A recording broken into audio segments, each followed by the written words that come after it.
231, 132.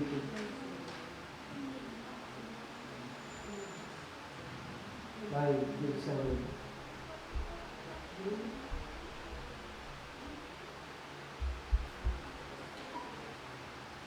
Okay.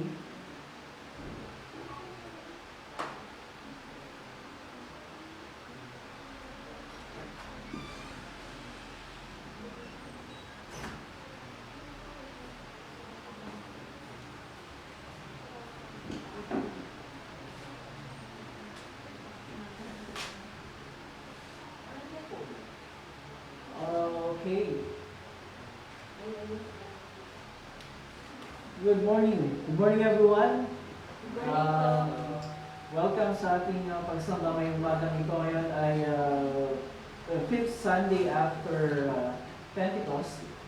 At para sa ating pagsamba ngayong umagang ito, sa mga kasama po natin online, please leave a comment sa comment section para po ma-recognize ko kayo. And para sa mga nandito ngayon, we'll still be using our hymnal for our order of worship. Yung mga songs natin nasa printed song sheet na binigay ko sa inyo. Okay, so let's begin our worship and we will see our opening song, Who Am I? Ito sa ating printed song sheet. Who Am I?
Because of who I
Ay natin tumayo.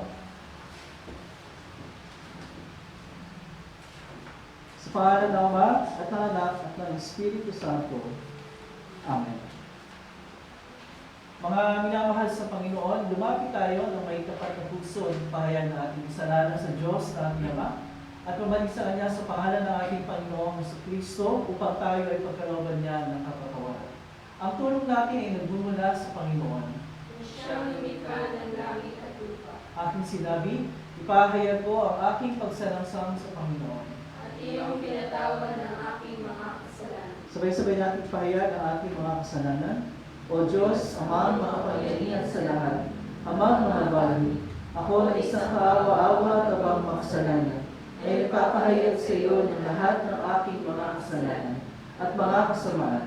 E sa pamagitan ng mga ito, ikaw ay napastangan ko sa isip, salita at sa gawa. At ako'y karapat dapat na sa kaparusahan mo sa panahong ito, at sa kaparusahan walang hanggan. Ngunit buong puso ako lumalapit at nagsisisi dahil sa mga ito. At dumadalangin ako sa iyo dahil sa walang hanggang kahabagan mo. At alang-alang sa banal, walang lumis, mapapait na pagtitiis at kamatayan ng iniibig na anak na si Jesucristo, ay maging mahabagin at mapagbiyaya ka sa akin ay isang abang makasalanan. At sa tulong ng Espiritu Santo, ay palawakin ang aking kaalaman at maging masunurin sa iyong salita hanggang sa wakas. At sa iyong habag at biyaya, ay magkaroon ako ng buhay na walang hanggan sa pamagitan ng Jesucristo na aking Panginoon. Amen. Dahil sa pagpapahayag ng ito, katungkulan ko bilang tinawag at talagang ito at ang salita ng Diyos, ipahayag ang biyaya ng Diyos sa inyo lahat.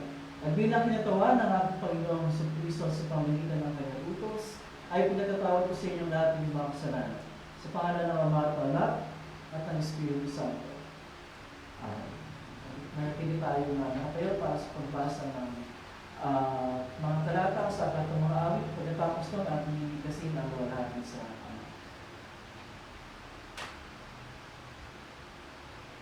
Pag-ibig mo, Yahweh, na di nagmamaliw, ang sa tuwi-tuwi ay aking naawitin, ang katapatan mo ay laging sasabitin. Mapalad ang taong sa iyo'y sumasamba, sa pagsamba nila ay inaawitan ka, at sa pag-ibig mo ay namumuhay sila. Sa buong maghapon, ika'y pinupuri, ang katarungan mo ay siyang sinasabi. Ang tagumpay namin na iyong kaloob, dahil ang sa iyong kagandahan loob. Pagkat pinili mo ay ang hari namin, kaloob mo ito, banal ng Israel. Pag-ibig mo, Yahweh, na di nagmamali, ang sa tuwi-tuwi ay aking naawitin, ang katapatan mo ay laging sasambitin. Doon natin sa Ama. Doon natin sa Ama at sa Anak at sa Espiritu Santo, kung paano mo ang una, ngayon at pagkailanman, walang hanggan. Amen. Manalangin tayo. Makapangyarihang Diyos, sa pamagitan ng pagkilos ng iyong Espiritu Santo, ay pagkaloob mo na pakinggan at sundin namin ng may kagalakan ng iyong salita na ipinangaral sa amin. Sa pamagitan ng Jesucristo, yung anak aming Panginoon, nabubuhay kaglahari kasama mo at ng Espiritu Santo, yung isang Diyos ngayon at magpasawalang hanggan. Amen. Tayo po at pakinggan natin ang pagbasa ng salita ng Diyos.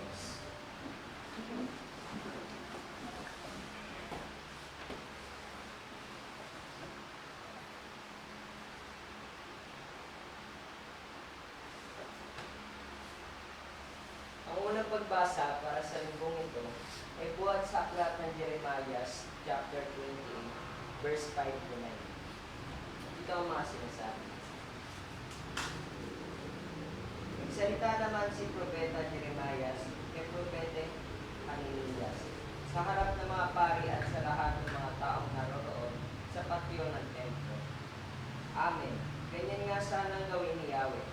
Magkatotoo nawa ang ipinapahayag mo at may balik na sana rito ang lahat ng kagamitan ng templo mula sa Babylonia at lahat ng mga dinalanglihan. Ngunit, pakinggan ninyo sabihin ko sa inyo lahat. Ang mga propetang nauna sa atin ay nagpahayag na magkaroon ng digmaan, tagutong at salo sa maraming bansa at sa mga kilalang kaharian. Ngunit, magkatotoo ang pagpapahayag ng isang propeta na magkakaroon ng kapayapaan, tsaka lamang natin nalalamang si Yahweh ang mga nagsubo sa Kanya. At ito ang salita ng Diyos. At ang ikalawang pagbasa naman ay buhat sa aklat ng mga Tiga-Roma, chapter 7, verse 1 to 30. Ito ang mga sinasabi. Mga kapatid, ako ay nagsasalita sa inyo ng mga nakakaunawa sa batas. Alam ninyong ang isang tao ay nasasakop lamang ng batas habang siya'y nabubuhay. Halimbawa, ayon sa kautusan, yung isang babae nasasakop sa kanyang asawa habang nabubuhay ito. Subalit, nung namatay na ang lalaki, malaya ng babae sa batas na nagtatali sa kanya sa lalaking iyon. Kaya nga, siya'y magkakasala sa pangangalo niya kung makikisama siya sa ibang lalaki habang nabubuhay ang kanyang asawa. Ngunit, kung patay na ang kanyang asawa, malaya na siya sa batas ni iyon. At mag-asawa naman siya sa ibang lalaki. Hindi siya nagkakasala ng pangangalo niya. Kaya hindi naman ang mga kapatid. Namatay na kayo sa utusan sa pamamagitan ng katawan ni Kristo. At ngayon, kayo ay bilang na sa mga nakipag-isa sa Kanya na muling binuhay. Upang magbunga tayo ng mabubuting gawa para sa Diyos, nung tayo namumuhay pa ayon sa ating likas na pagkatao, ang ating mga masasamang pilig na pinagpupaw ng kautusan ay naguhudyok sa bahagi ng ating katawan nang gumawa ng mga bagay na kaantong sa kamatayan. Ngunit, malayo na tayo ngayon mula sa kautusan dahil namatay na tayo sa kasalanan dating umaalipin sa atin. Kaya, tayo ay naglilingkod sa Diyos at hindi ayon sa lumang batas na nakasulat, kundi ayon sa bagong buhay ng Espiritu. Ang ibig sabihin nito ay ang kautusan ay masama. Hindi. Kaya lamang, kundi dahil sa kautusan ay hindi ko sana malalaman kung ano ang kasalanan. Hindi ko sana malalaman kung paano ang pagnasaan ng pag-aari ng iba kung hindi sinasama ng kautusan. Huwag mong pagnasaan ang pag-aari ng iba, ngunit dahil sa utos, ang loob ko ay pinupukaw ng kasalanan sa lahat ng uri ng kasakiman. Sapagkat walang kasalanan kung walang kautusan. Noong una, namuhay ako ng walang kautusan, subalit kung dumating ng utos, nabuhay ang kasalanan, at ako'y namatay. Ang utos na dapat sanang magdulot sa akin ng buhay, ay siyang nagdulot sa akin ng kamatayan. Sapagkat kinasangkapan ng kasalanan ng utos upang ako'y dayain. At sa gayon, at napatay nga ako ng kasalanan. Kaya nga, ang kautusan ay banal, at ang mga bawat utos ay banal, matuwid at mabuti. Ibig bang sabihin nito ay nagdulot sa akin ng kamatayan ang mga mabuting bagay? Hindi. Ang kasalanan ang pumatay sa akin sa pamamagitan ng mabuting bagay. Nangyari ito upang may pakita ko kung anong mga kasalanan at upang mapayag sa pamamagitan ng kautusan. Ang kasalanan ay talagang napakasama. Ito ang sinasabi. Magsitayo po tayong lahat.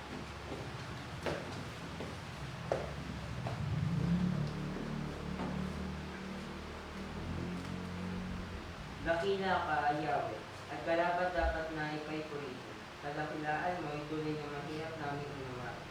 Isasaysay ko ang mga gawa mo na kahanga-hanga. Sa lahat ng tao ay aking sasabihin, ikaw ay dakila.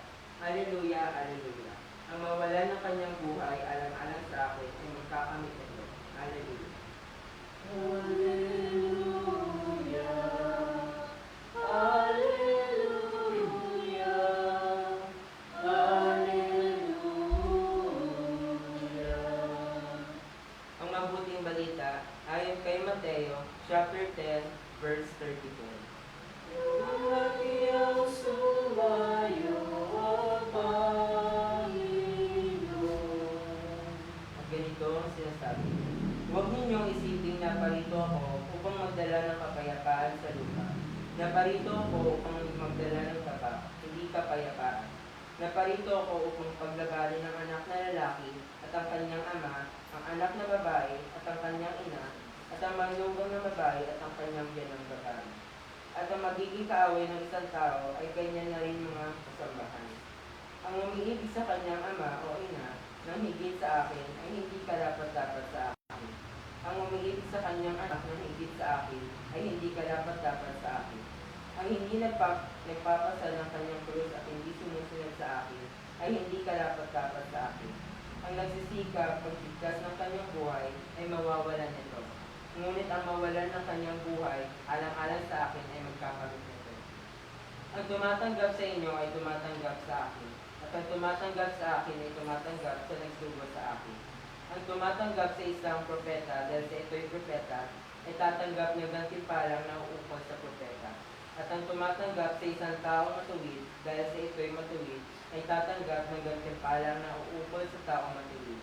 Tandaan ninyo, sino mang magbigay ng kahit isang basong malamig na tubig sa isa sa mga malilit na ito dahil sa siya'y alagad ko, siya'y tiyak na tatanggap ng gantimpala. Ito ang mabuting balita. Tutuloy na Nang sumayo, O Kristo. manatili po tayo ng tayo at sabay-sabay natin bibigkasin ang pagpapahayag ng pananampalataya. Ang Pedro Jesus. Sabay-sabay po tayo. Sumasampalataya Ako sa isang Diyos amang makapangyarihan sa lahat, na nalikha ng langit at lupa, at ang lahat ng bagay na nakikita at hindi nakikita. At sa isang Panginoong Jesucristo, bugtong na anak ng Diyos, na mula sa Ama una sa lahat ng panahon, Diyos buhat sa Diyos, liwanag buhat sa liwanag, tunay na Diyos buhat sa tunay na Diyos, pinanganak at inilikha, isang sangkap ng Ama, na sa pamagitan niya ay likha ang lahat ng bagay, na dahil sa ating mga tao at sa ating kaligtasan, ay bumaba mula sa langit, at nagkatawag-tao sa pamagitan ng Espiritu Santo kay Birhen Maria, at naging tao, nagpakasakit dahil sa atin sa panahon ni Poncio Pilato, pinako sa krus na matay at nilibig, na ikatlong araw na bumalik ng isang ayon sa kasulatan, umakyat sa langit, at nakaupo sa kanan ng Ama, at siya'y babalik tumingin ng mga kagaliran, upang makuha ng mga buhay at mga patay. Pagkakayan niya ay walang hanggan. At sumasampalataya ako sa Espiritu Santo, ang Panginoon at tagapagbigay buhay, na nagmumula sa Ama sa Anak, na sinasamba at iluluhati kasama ng mga Ama, na nagsalita sa pamagitan ng mga propeta. At sumasampalataya ako sa isang banal, Kristiyano Apostolikang Iglesia, naniniwala ako sa isang linya, sa kapagpapatawad ng mga kasalanan, at umaasa ako sa pagkabuhay ng muli ng mga patay, at sa buhay ng panahon darating. Amen. Natin mo po, awitin natin yung ating next song, Here I Am to Worship.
You stepped down into darkness, open my eyes, let me see beauty that made this heart adore you. Hope of a life spent with you. And here I am to worship. Here I am to bow down. Here I am to say that you're my God. You're altogether lovely, altogether worthy, altogether wonderful to me. Thank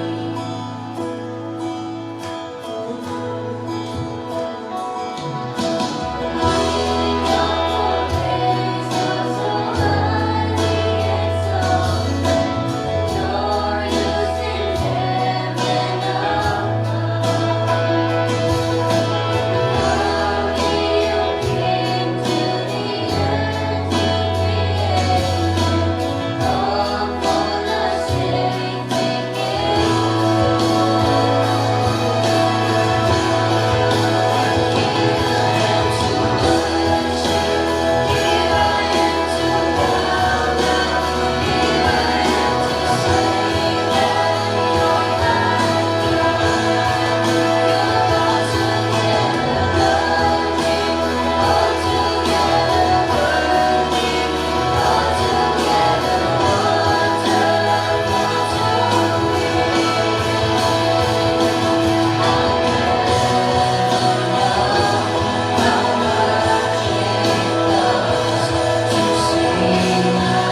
Good morning, everyone. Yung umaga at sumayin ng lahat ng masaganang kagandahan loob at kapayapaan mula sa Diyos na ating Ama sa pamagitan ni Kristo Jesus nating Panginoon. Amen. Yung umaga ito, I'd like to talk about a very special topic or subject. Special dahil yung mga events nung nakaraang mga lumipas na mga linggo ay medyo parang nakakapag-alala. Diba? Hindi lang yung mga sunod-sunod na mga earthquakes na nangyayari sa iba't ibang panig ng mundo. Dito sa atin, sa Venezuela, sa California, sa Japan.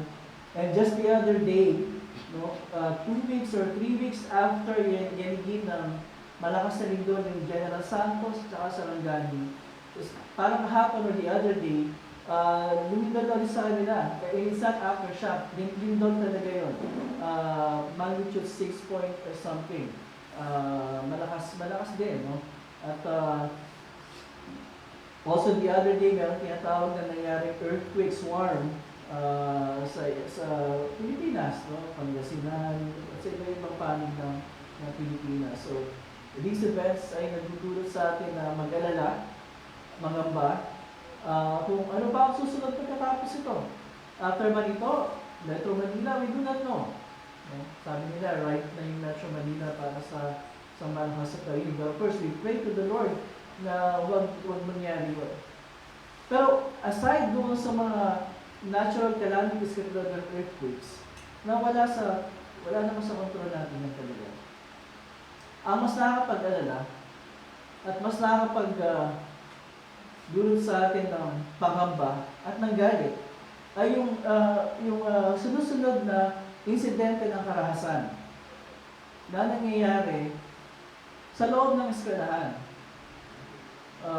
We have heard about the news ng insidente ng karahasan ng pamamaril sa isang school sa Tacloban City, sa Leyte, kung saan maraming nasugatan, yung iba nasa critical condition pa rin at nakakonfine sa hospital. May namatay, 3 or 4. At ang mas nakakapag-alala at nakakagalit, ang sangkot dito ay mga minor na edad. Isang 14 years old at saka isang 15 years old. Bago ito sa atin eh. Kasi ito, nababasa natin ito, nababalitaan, napapanood normally sa mga western countries katulad ng US. Talagang para sa normal na nangyayari. Para sa atin dito, hindi siya normal. At parang, well, it's not the first time, pero first time na ganyan karahas yung pangyayari. And even weeks before that, may nangyari na rin insidente ng karahasan sa Cavite naman. Dalawang magkaibang school na yung, estudyante rin, nanaksak ng eskwela niya, klase niya. No? So ano din yan? Ang sangkot din yan, mga estudyante, at mga minor de edad. Diba? Nakakarinig tayo ng mga insidente ng karahasan, pero for these acts of violence to take place inside ng eskwelahan, at ang involved ay mga minors, yun yung nakakapag-alala at nakakagalit. Of course, marami na tayong narinig ng mga komentaryo tungkol sa bagay na yan, di ba? May mga sinasabi na ito kasalanan niya ng batas, kasalanan niya ng mga magulang, kasalanan niya ng mga video games, at iba't iba pang mga bagay.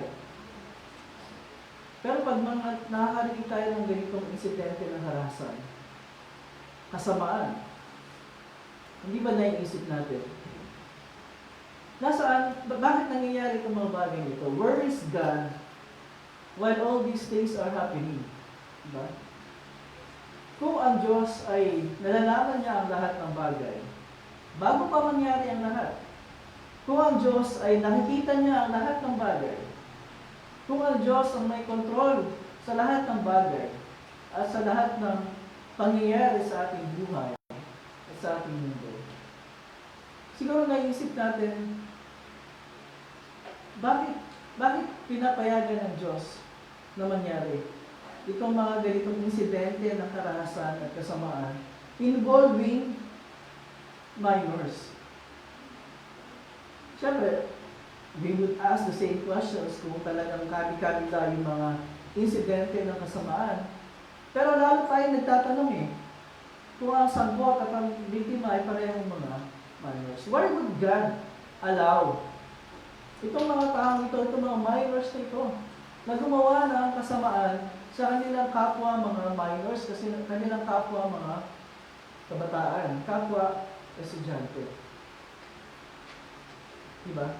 Yan yung isang mabigat na question na maaaring hindi natin sinasabi sa mga salita, pero iniisip natin. Diba? At the back of our minds, probably we're asking, bakit nga ba? Bakit nga ba ang Diyos na makapangyarihan sa lahat, na nakakakita ng lahat ng bagay, at may kontrol sa lahat ng bagay, ay hinahayaan niya na mangyari itong ganitong mga insidente ng kasamaan? Okay, yun ang ating tinatanong, kasi ang iniisip natin, ang Diyos nga ang may hawak ng lahat ng bagay at pangyayari sa ating buhay sa buong mundo. Di ba? Kasi kung hindi naman hawak ng Diyos ang lahat ng bagay, hindi tayo magtatanong, hindi natin iisipin bakit nangyayari, bakit na pinapayagan.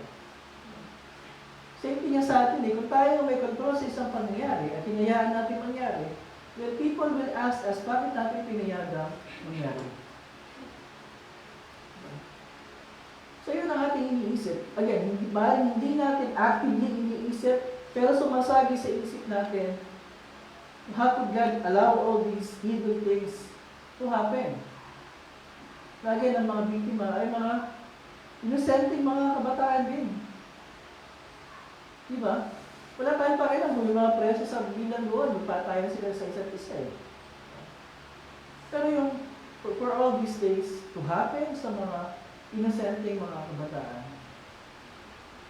makakapag-isip tayo, bakit nga ba? Is everything running out of God's control? Nawawala na ba sa control ng Diyos ang lahat ng bagay? Or how are we to understand? How are we to understand itong mga bagay nito? Pero unang-una, tama naman na isipin natin na ang Diyos ang may control sa lahat ng bagay. Nahawak ng Diyos ang lahat ng bagay.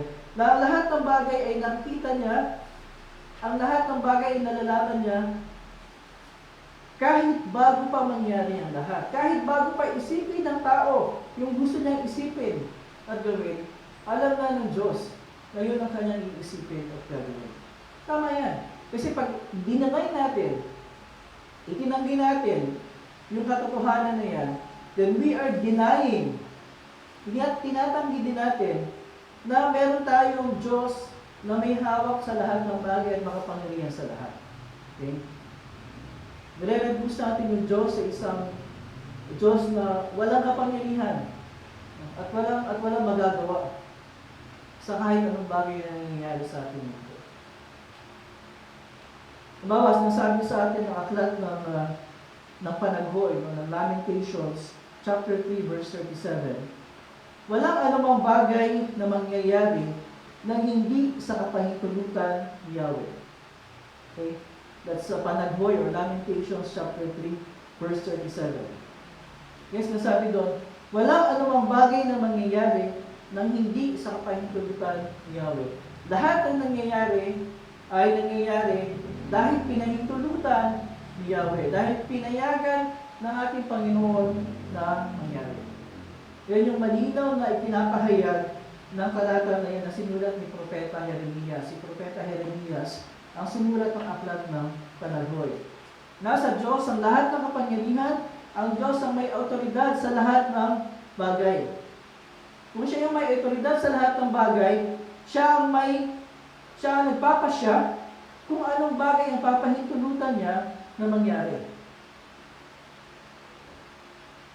Pero, pag sinabi natin, nasa kamay ng Diyos ang lahat ng bagay, at pinapahintulutan niya yung mga bagay na nais siyang pahintulutan, hindi lamang yung sumasaklaw sa mga evil things, sa masasamang bagay. sumasaklaw din yan sa mabubuting bagay. Di ba? Parehas yan. Parehas yung mabubuting bagay at saka masamang bagay. None of those things can happen kung hindi pinahintulutan ng Diyos na mangyari. And I'm sure, marami tayong nakikita, marami tayong mga napapanood sa social media, for example, mga taong gumagawa ng kabutihan, di ba? Sa mga taong kahabag-habag ang kalagayan sa buhay. Mga taong hindi naman nila kilala at hindi may babalik sa kanila yung kabutihang ginagawa nila. Di ba marami tayong napapanood na? Ganyan, ano man yung motibo nila, but the effect is that nakakatulong sila sa mga tao na kailangan ng tulong. At natutuwa tayo sa ganung mga tao at pinupuri natin sila.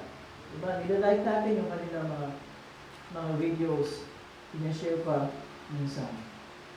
Pero di ba sa likod ng kakayahan nilang tumulong, sa likod ng pagkakataong nakita nila para tumulong, ay ang Diyos.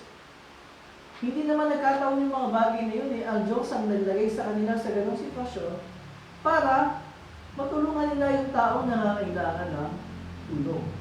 Paano nangyari yan? Pinayagan ng Diyos na mangyari. Pinayagan sila ng Diyos na malagay sa ganong sitwasyon para matulungan nila yung taong nangangailangan ng tulong. At saka kahit tayo, nakaranasan din tayo, hindi lang siguro minsan, na nagawa tayo ng kabutihan ng ibang tao. Diba?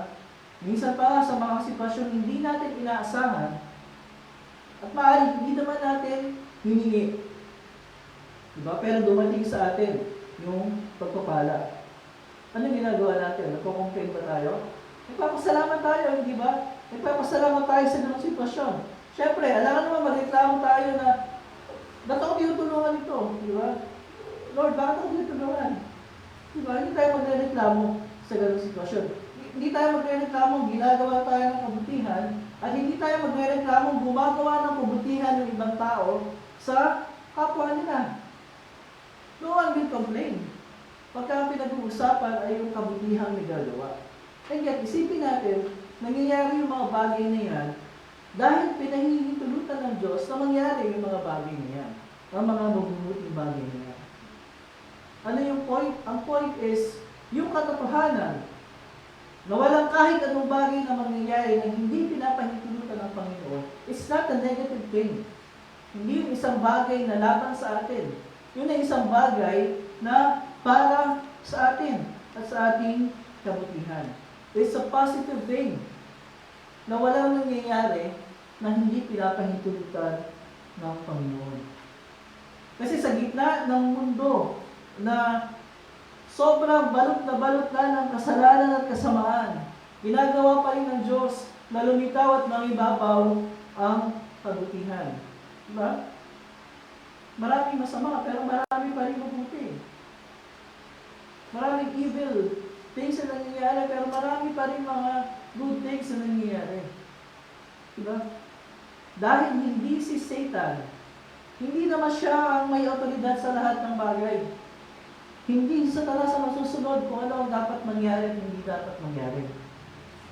At hindi rin si Satanas ang may kontrol sa mundo at sa buhay nating mga tao, kundi ang Diyos na makapangyarihan sa lahat. Ang point, sa gitna ng mga pangyayari ito, huwag natin yung isipin na nawawala sa kontrol ng Diyos sa mga bagay, na hindi ang Diyos ang may kontrol sa lahat ng bagay. Hindi. Sa gitna ng mga pangyayari ito, ilagay pa rin natin sa isip natin, God remains in control of everything. Now, siguro sabihin natin, bakit kaya hindi na lang puro kabutihan ng pahintulutan ng Diyos sa nangyari? Diba? Puro good things na lang. Bakit kailangan ng pahintulutan yung masama na nangyari? At may mga tao pala nag-iisip. May mga tao pala nag-iisip na kung ang Diyos ang nagpapahintulot na mangyari ang lahat ng bagay, pati ang kasamaan, hindi ba ang Diyos na may pananagutan sa mga kasamaang pinahintulutan niyang mangyari? May mga nag-iisip ng ganyan, ha? Ang Diyos ang pumayag, siya ang may pananagutan sa lahat ng mga bagay na yan. Ano ba ang dapat natin maging tugon? Well, una, dapat nating tanggapin na may buong pagpapakumbaba ang limitasyon ng ating kaisipan. Diba? Limited yung ating kaisipan eh. Limited yung ating understanding. At bunga ng limitasyon na yan, hindi talaga natin lubos na maunawaan ang kaisipan at ang karunungan ng Diyos. May mga bagay talaga na mananatiling lihim at hiwaga sa atin. May mga tanong talaga na hindi natin masasagot sa buhay na ito. At hindi naman yung kabawasan sa ating pagkatao. Ang totoo, hindi natin kailangang alamin at maunawaan ang lahat ng bagay dahil yan ay imposible. Imposible malaman natin at maunawaan ang lahat ng bagay. So we leave it to God at sa kanyang karunungan. Pangalawa, maling sabihin na ang Diyos ang responsable o may pananagutan sa mga kasamaang ginagawa ng ibang tao just because pinayagan niya mangyari ang mga iyon. Kasi di ba pagka magulang, pinayagan mo yung anak mo, alam mong gagawa ng masama, pinayagan mo, so may pananagutan ka, di ba? Pero hindi yun ang kaisipan o ang pangatwiran na mata-apply doon sa Diyos. Kasi tanongin natin, sino ba ang nag-iisip? Sino ba ang nagpaplano? Sino ba yung gumagawa ng kasamaang nangyayari sa mundo natin? Ang Diyos ba? Hindi. Sino? Yung mga taong gumagawa ng masama. Hindi inilagay ng Diyos sa isip nila. Hindi inilagay ng Diyos sa isip ng 2 na edad na gawin niyo yung kasamaan na yan. At lalo hindi sila inutusan ng Diyos na gawin yun. At lalo hindi sila inudyuhan ng Diyos na gawin ang mga kasamaang ginawa nila. Ang kasamaang inisip, pinalalo at isinagawa ay 100% na pananagutan ng mga taong gumawa ng kasamaan. Ngayon, kung ang mga iyon man ay pinahintulutan ng Diyos sa mangyari, hindi ibig sabihin na siya ang responsable sa mga kasamaan niya. Ibig lang sabihin na ang Diyos ayon sa kanyang karunungan ay hindi naglagay ng hadlang para pigilang mangyari ang kasamaang inisip, pinalano, at ginawa ng mga taong gumawa nito. Yun ang ibig sabihin ng pinahintulutan ng Diyos.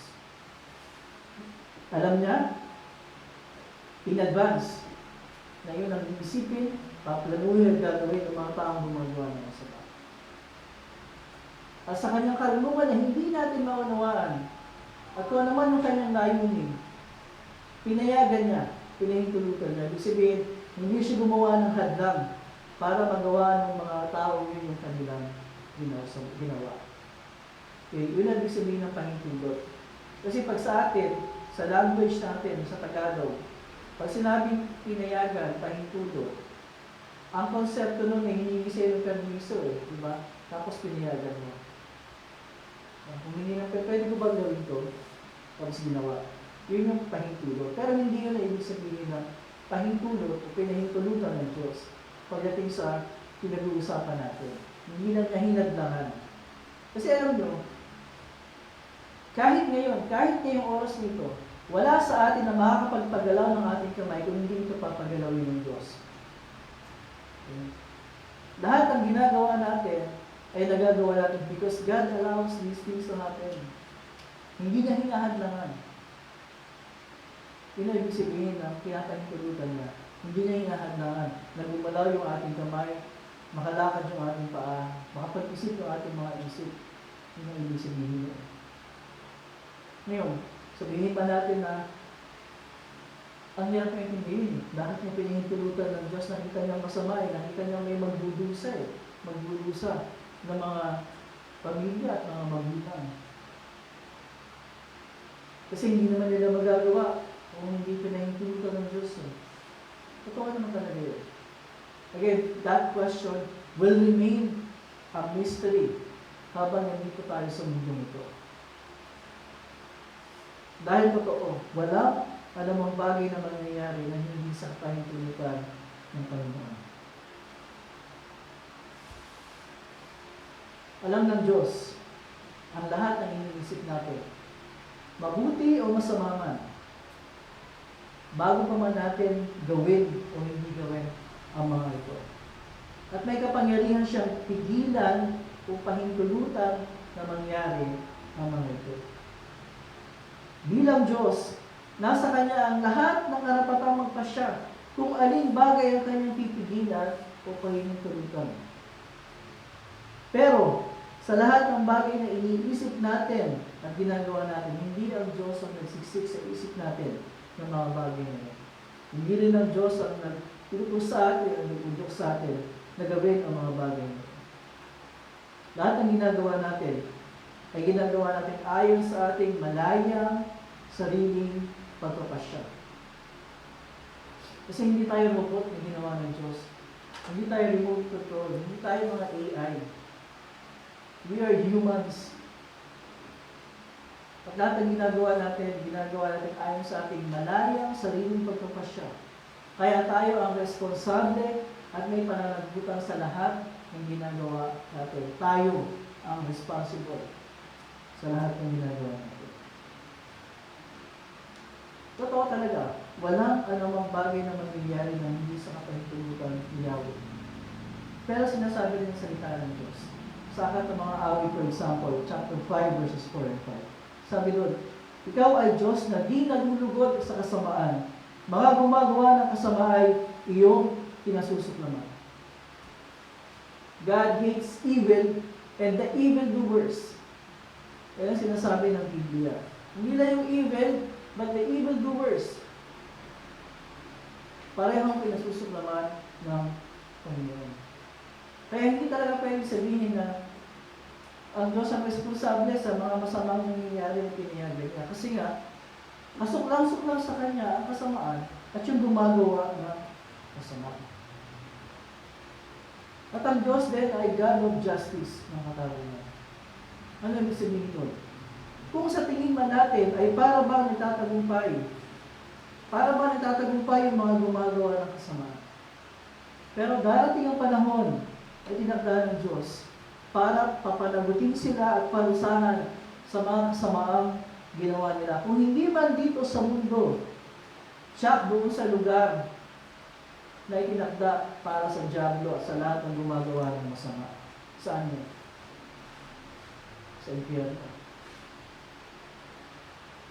Doon, ang buong galit ng Diyos ay ibubuhos sa kanila at ipapalala sa kanila araw at gabi at walang katapusan. Sa madaling sabi, hindi ibig sabihin na pinahintulutan sila ng Diyos na gawin ang mga kasamaang ginawa nila dito sa lupa ang hindi na sila mananagot. Dahil mananagot sila at parurusahan sila ng Diyos. Dapat din natin tandaan na kung pinapahintulutan man ng Diyos na may kasamaang mangyari, bilang Diyos at alang-alang sa ating mga anak niya, alang-alang sa ating mga nananampalataya kay Jesus bilang ating tagapagligtas, alang-alang sa ating mga tinubos ng Diyos sa pamamagitan ng dugo ni Jesus, nilalagyan niya ng limitations, ng hangganan, kung ano man yung kasamaang pinapahintulot niyang mangyari. At ginagawa niya ang mga ito na magdulot pa rin sa atin ng kabutihan. Mahirap isipin, pero yun ang katotohanan. Anong kwento sa Biblia na iisip niyo? Isang napaka-tibay na halimbawa lang, pinayagan ng Diyos na may masamang mangyari, at ito ay nagdulot ng mabuti sa bandang huli. Sige, bless you. Ay, bless you. Mga sir? Okay. Ano pa? Ano pa? Ano yung isang bagay sa kwento sa Bible, masama yung nangyari, pero pinahintulot ng Diyos at nagdulot ng mabuti sa mas maraming tao. ang kwento ni Joseph. Ang kwento ni Jose, di ba? Saan siya nagsimula makaranas ng kasamaan? Sa kamay ng sarili niya, mga kapatid. Plinano siyang patayin, pero hindi tinuloy. Ang ginawa, binenta na lang siya. Hindi ba masama yun? Tapos, nagpasa-pasa siya sa mga tao na gumawa pa rin ng iba't ibang kasamaan sa kanya. Pero sa dulo ng lahat ng iyon, ano ang sinabi ni Jose, ni Joseph? Sa dulo ng lahat ng pangyayari yun, naging gobernador siya ng Ehipto, na dahil sa kanyang karunungan, nakapag-ipon ng pagkain ng Ehipto, at hindi lang yung mga taga-Ehipto ang kumain, pati yung mga tao sa iba't ibang lugar, pati yung kanyang sariling pamilya. Na dahil doon, naligtas yung lahi nila, na sapagkat sa kanila magmumula ang tagapagligtas na si Jesus. Ang sabi ni Jose sa dulo, masama ang ginawa niyo sa akin, pero pinahintulot yun ng Diyos para sa kabutihan, at dahil doon naligtas ang maraming ngayon. Isa pang halimbawa, hindi ba ang ating Panginoong Jesus mismo ay biktima rin ng kasamaan ng sarili niyang mga kababayan? Ano ba ang ginawa sa kanila ng sarili niyang kababayan? Ng mga sarili niyang kalahi, mga sarili niyang kadugo, na kanyang pinaglingkuran sa pagtuturo, sa paggagamot ng mga may sakit, at iba't iba pang mga gawa ng kabutihan. Ano ang ginawa ng kanyang mga kadugo, kalahi sa kanya? Ni-reject siya, at sa kanyang pag-reject sa kanya, ipinapatay siya sa pamagitan ng pagpapako doon sa krus. Hindi ba kasamaan yun? Pero pinahintulutan ng Diyos at tinanggap ng ating Panginoon dahil yun ang kinakailangan para mabayaran ng lahat ng kasalanan ng lahat ng tao sa lahat ng panahon. Kabilang tayo. Kasama tayo. Kasi bago naman tayo, hindi naman tayo pinanganak ng mga Kristiyano agad di ba? Kung pinanganak tayo ng makasalanan at masama. Di ba? Pero dahil doon sa dugo, may binuhos ng ating Panginoon doon sa krus, ang saganang pagpapatawad ng mga kasalanan, ang paglilinis sa ating karamihan at sa ating kasamaan, ay pinagkaloob sa atin. Umpisa nung tayo ay babautismuhan.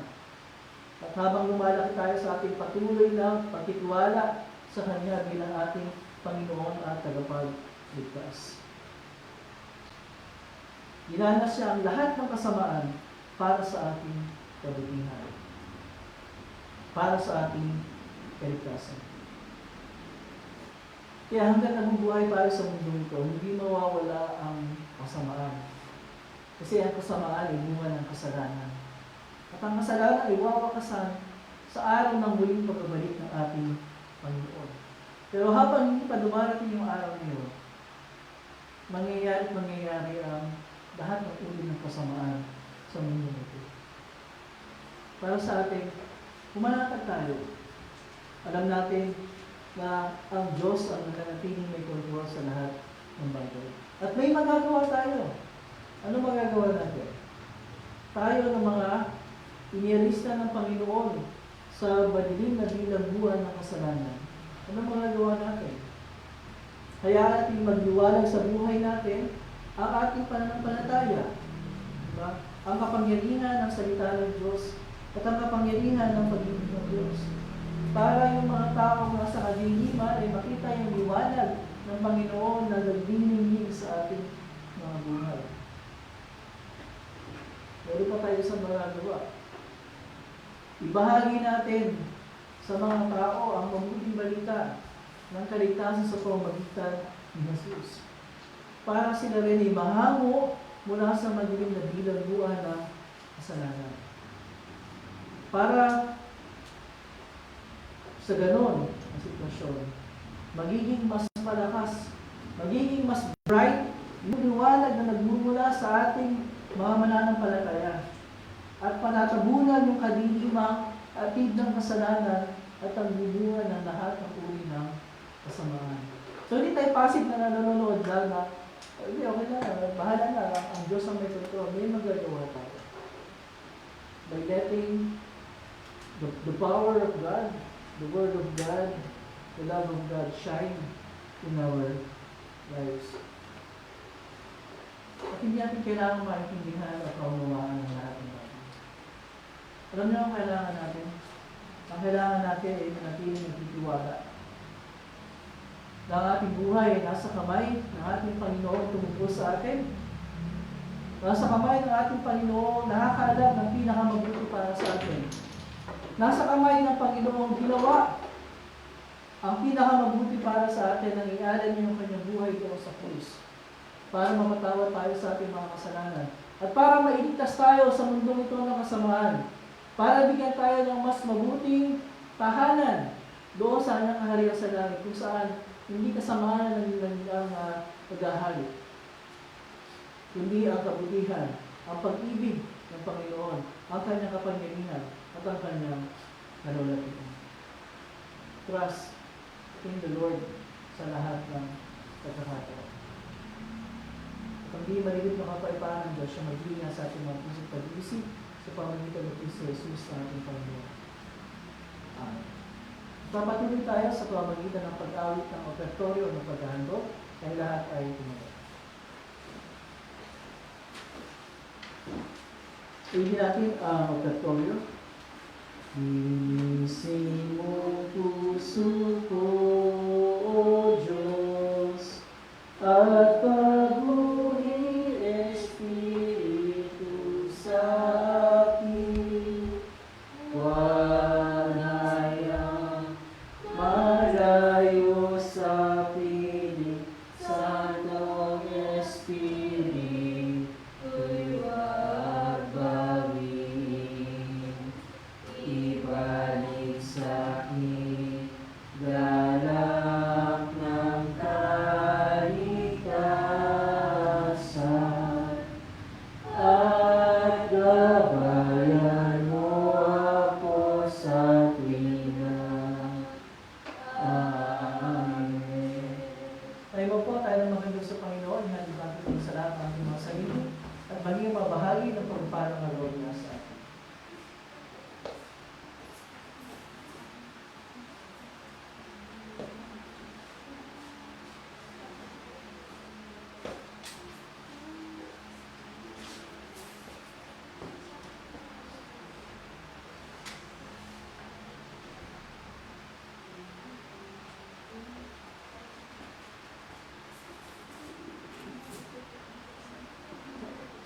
Okay, bago sa ating prayer, meron ba kayo gusto sama sa prayers natin?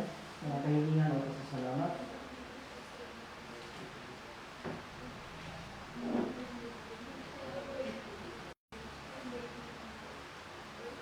Okay, so yung mga birthday, itong week na ito na yun. This week, so July 3, si Nessie, minus Stanford. July 4, see? Kristan, sabi Kristan, July 4. Okay, syempre, sa July 1, darating ang ating Ate Riley ng alas 3 ng madaling araw, ng July 1. So, pag-pray natin na maging ligtas yung pagbibiyahe ng ating Ate Riley sa July 1. At sabi ko sa akin, birthday niya sa July 2. Binalita ko na sa akin. Okay, meron pa ba? Ano pa kami sisama sa prayers natin? Ay, siya may ito. Ano kami sisama sa prayers natin?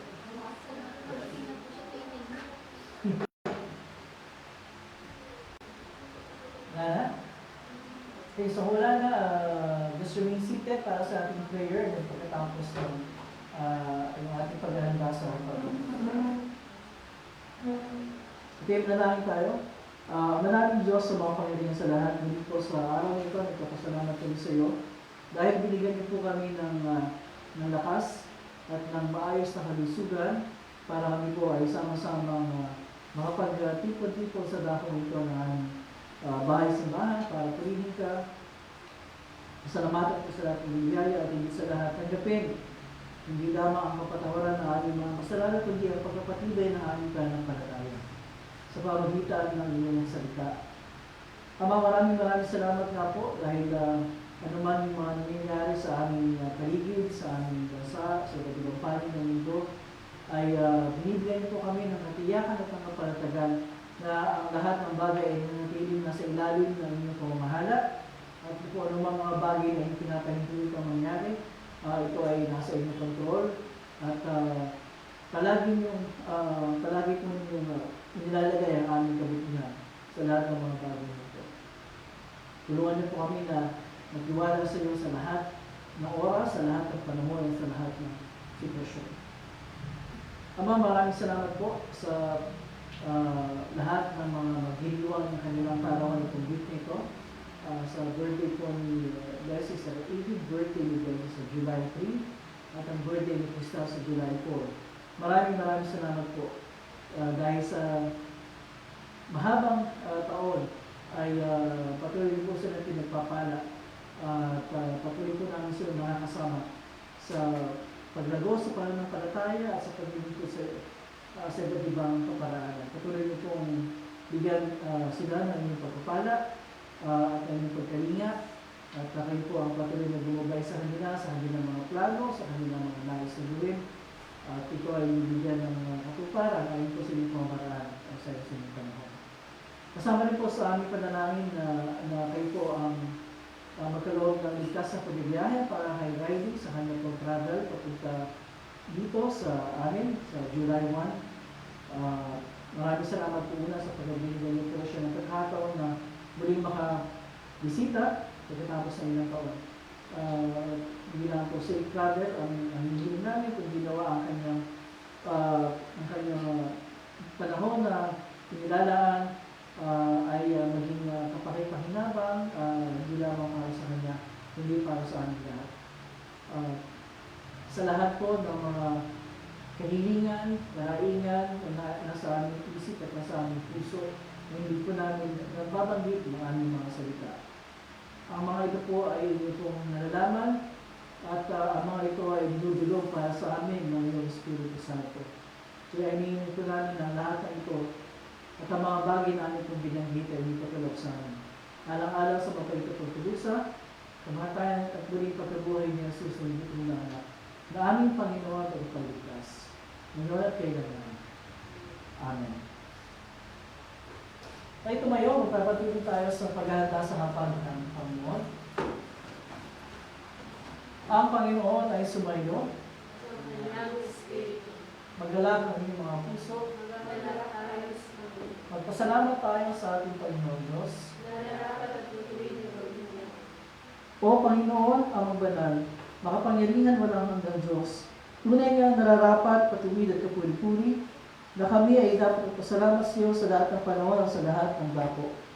Dahil sinusugo mo ang iyong Espiritu Santo upang magpatutuo na kami ay iyong mga anak at upang palaksin kami sa aming pananampalataya at kami ay nahihina. Kaya kasama ng mga anghel at mga arkanghel at ang buong buwan ng langit, aming pinupuri at pinadakila ang walahati mong pangalan, laging pinupuri ka at sinasabi, Banal, banal, banal, Diyos na kayo ng mga hukbo, ang langit at lupa ay puno ng iyong kalwalhatian. Hosana, Hosana, Hosana sa kaitaasan. Purinawa siya, purinawa siya, purinawa siya na tumaparito sa pangalan ng Panginoon. Hosana, Hosana, Hosana sa kaitaasan. Sabay sa ating bibigkasin ang Ama namin, ang maraming nasa langit, sabayin nawa ang pangalan mo. Ikaw nawa ang maghain sa amin. Sininawa ang kalooban sa lupa tulad ng sa langit. Bigyan mo kami ng pagkain kailangan namin sa araw na ito. at patawarin mo kami sa aming mga kasalanan, tulad ng pagkapatawad namin sa mga nakakasala sa amin. Huwag mo kami hinati sa puso, hindi ilayo mo kami sa masama, sapagkat sa iyo ang kaharian at ang kapangyarihan, magpakailanman. Amen. Ang ating Panginoong Jesucristo na delisyo'y pagkanulo ay lumapot ng tinapay at patapos ng kasalanan sa Diyos. Ito ay kanyang pinagpira-piraso at binigay sa mga alagad na sinasabi, kunin niyo ito at kanin, ito ang aking katawan ay binibigay para sa inyo. Gawin niyo ito bilang pag-alala sa akin. Sa gayon para hinawakan niya ang saro, pagkatapos mga pagkapunan at ang pasalamat na siya sa Diyos, ay binigay niya sa kanila na sinasabi, uminom kayong lahat ito sapagkat ito ang dugo ng tipan. Ang aking dugo na nabubuhos tayo sa marami sa ipagpapatawad ng mga kasalanan.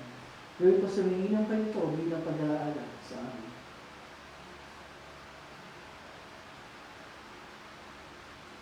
Ang kapayapaan ng Panginoon ay laging sumayo. Amen. O Kristo, ikaw ang kordero ng Diyos, na nag-alis ng kasalanan ng sanlibutan, mahabag ka sa amin. O Kristo, ikaw ang kordero ng Diyos, na nag-alis ng kasalanan ng sanlibutan, mahabag ka sa amin. O Kristo, ikaw ang kordero ng Diyos, na nag-alis ng kasalanan ng sanlibutan, ipagkaloob mo sa amin ang iyong kapayapaan. Amen.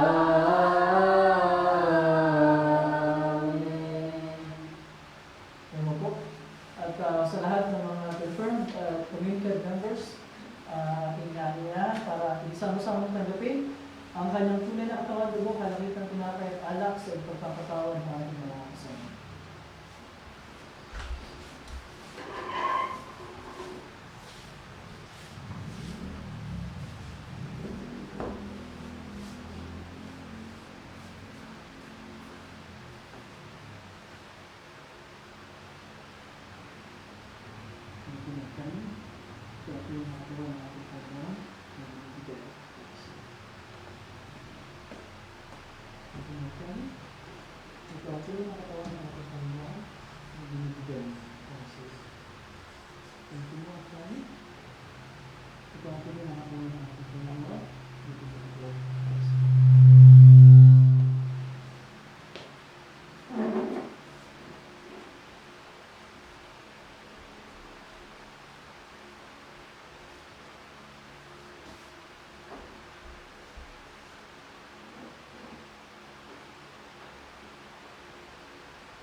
Ito ang tunay na dugo ng ating Panginoon na nabubuhos sa mga sa iyo sa ipagpapatawad ng mga kasalanan.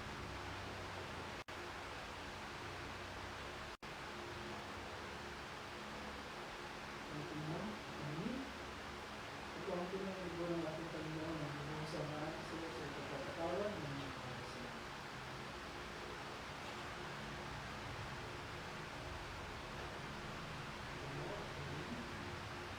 Ito ang tunay na dugo ng ating Panginoon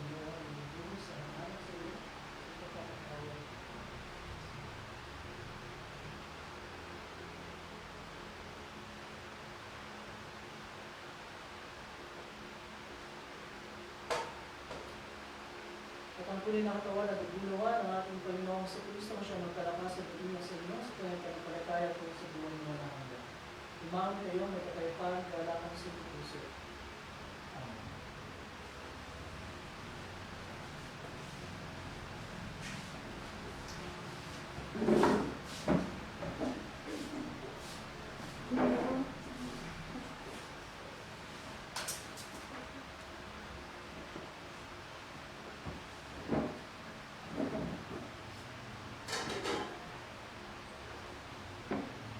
Ay lahat ay tumayo.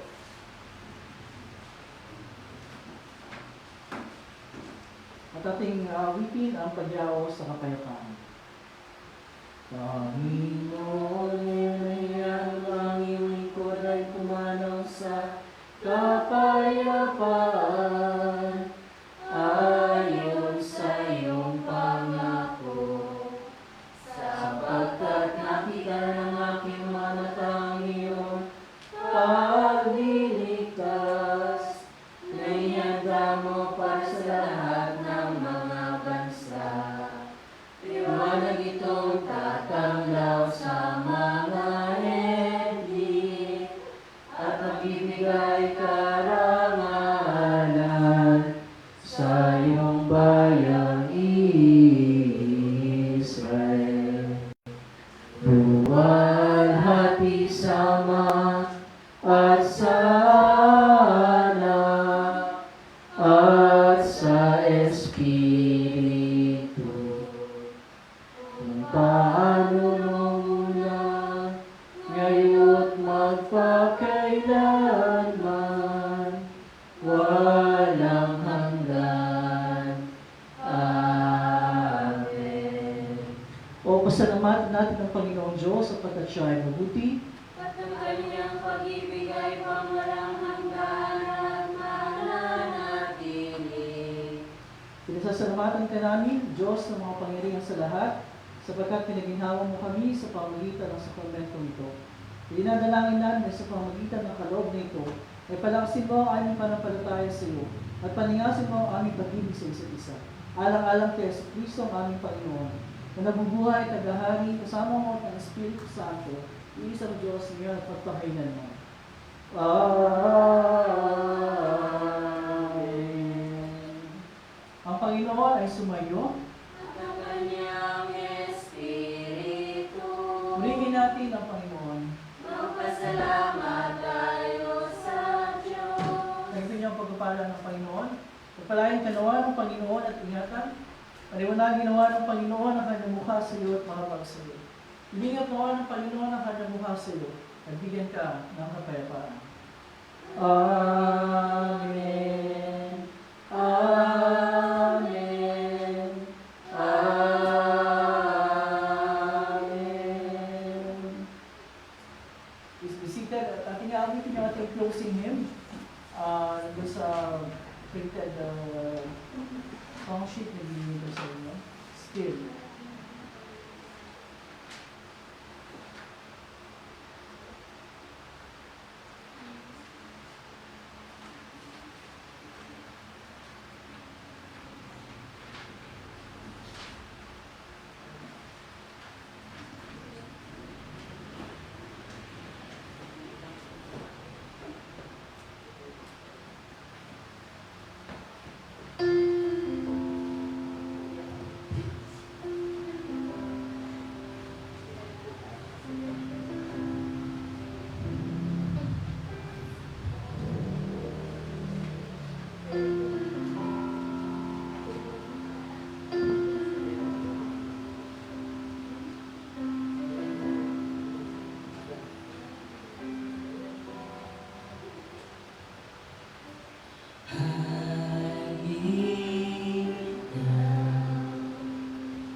So with you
and touch your lips.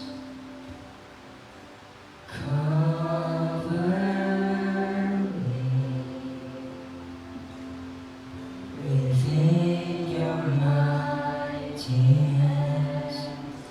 When the oceans rise and thunders roar, I will soar with you above the storm. Father, you are king over the flood.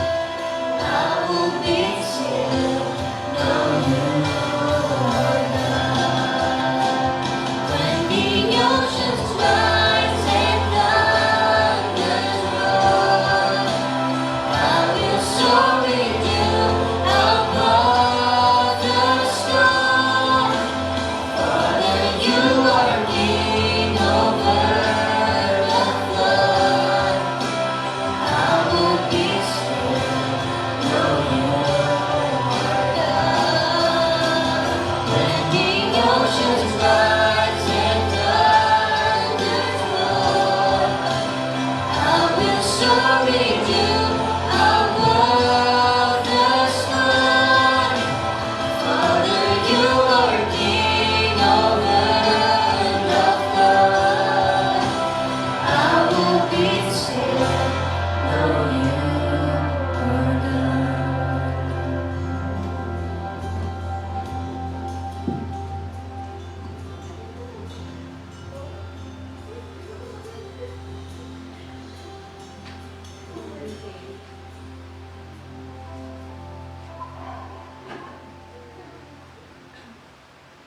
Good morning, everyone. Welcome sa ating pagsamba. Ngayong magang ito, and the last song that we sang is based on Psalm 46, where it says, "Be still and know that I am God." Tama doon sa mensahe kanina, that in the face of whatever things are going around us, ang ating gagawin is be still and know that we have a God who is in control of everything. Okay, so welcome sa mga nandito ngayon, mga kasama natin online. Kung meron ka pinilihan ng comment, kung wala man nag-iwan ng comment, pero nandyan po kayo. Welcome po sa inyo lahat. Thank you for joining us. Of course, we'd like to thank lahat ng mga nakibahagi sa ating pagsamba ngayong umagang ito, pati yung Sunday School kanina. Yung ating mga Sunday School teachers, Teacher Abby, Teacher Liza, Teacher Marian, Teacher Jessie, Teacher Edith, at saka si Pastor. And of course, we would like to thank yung mga Bible readers natin, Brian and Andrew. Thank you. And thank you rin sa ating worship and song leaders, Yves and Bessie. Okay, so katulad ng i-announce ko kanina, sa Wednesday, darating si Ate Riley at alas 3 ng madaling araw kung on time ang kanyang flight. And syempre, she will stay with us for about 2 weeks. At kung gusto yung kanya, pwede pa 3 weeks. Wala pa naman siyang return ticket eh. So, pwede natin patagalin ng patagalin. Kasi wala naman siya return ticket pa. So, ayun. So, next Sunday, she'll be here sa atin, sa ating pagsamba. Kaya, I'd like to invite yung mga wala ngayon, hanapin sila ng ating Ate Riley, except for those na hindi mahanap, na hindi ayaw magpahanap. But otherwise, yung mga outside ngayon, just tell them we have a very special guest and visitor next Sunday and the following Sundays. And, syempre yung ating announcement kanina, yung mga birthday celebrators natin this week, unahin natin yung July 4, si Ate Cristal, birthday na. At syempre, yung special na celebration kasi 18th birthday na yun. July 3, birthday ni Leslie Margaret. Ayan, dahil dyan, kakantahan natin siya ng happy birthday. Okay.